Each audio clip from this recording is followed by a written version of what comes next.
lived in Cupertino itself for about 47 years.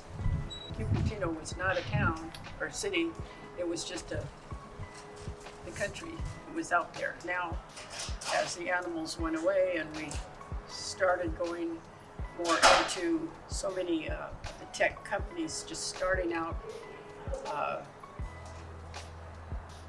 but it was always an exciting place to live, always innovation happening, companies starting, working, trying to make life better.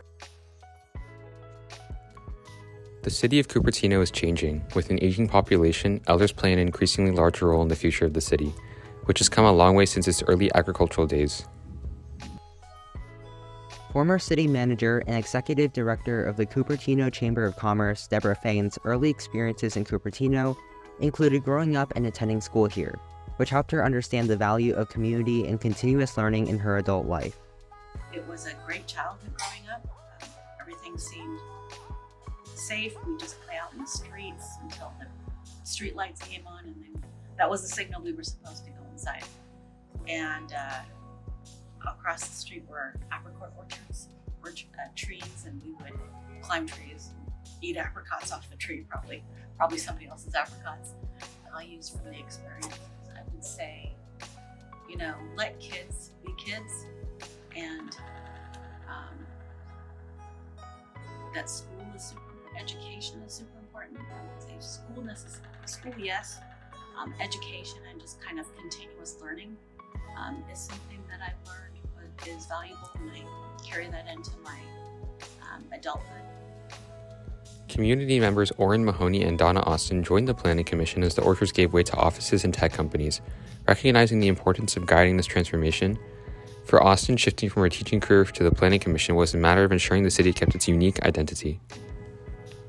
I was totally involved in teaching in San Jose Unified, and I taught. I loved teaching, but I was really concerned about development, how we were going to be building in the city. I just wanted it to be a unique and a special place. Shaping policy in the city presented numerous challenges. According to Austin, the issue of homelessness has been persistent within the community, a sentiment that Fang agrees with. After assuming her role as city manager in 2019, Fang spearheaded an initiative to remove the homeless encampment on Wolf Road, despite the pandemic. Difficult thing to do normally, and on top of it, having to do it in the middle of COVID. Actually, the first part of COVID in 2020, that was very difficult. But focusing on the folks that were in the encampment and their needs, and not just moving them somewhere else. I felt that the council and staff were very successful in providing those folks with what they need, everywhere from the support and services they need in transitional housing to the transitional housing that we provided, and then afterwards in terms of moving their things, as small as moving their belongings. We worked very closely with other organizations and nonprofits to help them get almost a year's worth of support, which is kind of unheard of. So bravo to everybody for that. So that's a big accomplishment. After serving on the Planning Commission, Mahoney took on a greater role in the city's development by joining the City Council. Among the defining moments of his career was the day Steve Jobs made his last public appearance, where he proposed a new headquarters for Apple. One of the local community projects that Mahoney continues to be passionate about is the affordable housing project on Mary Avenue. While the council originally voted it down, his continued advocacy resurrected it, leading to what he calls a better project than what was originally proposed. One person thought people shouldn't live next to a freeway, even though a lot of people live next to freeways. Another person didn't want to lose the parking along there. Another person just didn't like the person who was presenting it. So that went on the back burner for quite a few years. The mayor at the time, I was at the state of the city, he says, we really need to do something about this group of people. We need to find some free land and do this. And I went, I know where there's free land, how to get it. So we resurrected the project with that as the target audience, and that's going through the council right now. I think it's a better project than for seniors, because there's a lot of other options for seniors, but there aren't many options. There's no other options in Cupertino for this direction. So sometimes bad things turn into good things.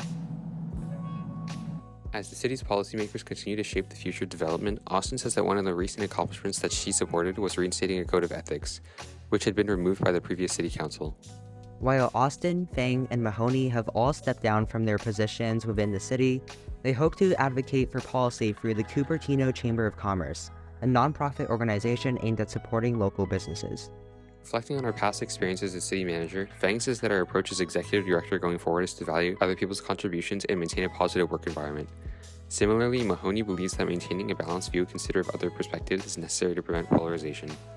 I don't like where we were as a council the last few years, where it did turn into tribes and polarization. Like I say, we had different views before, but we could work together.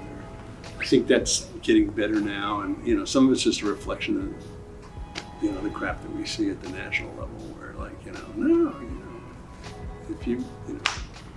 if you say the sky is blue, then he's going to say no, it's not, because you're in different tribes. And I hate that, and I've worked hard all along to eliminate that. Fang says that for her, policymaking was an unexpected avenue in life. She hopes that the younger generation opens themselves up to new horizons just as she did, working to shape the world for the better. There's always alternatives. You might go into, my field of study was mass communications, radio and television. I obviously did not become a broadcaster, thank goodness. But boy, do I use it in terms of being able to talk to large groups of people, being able to communicate with one-on-one.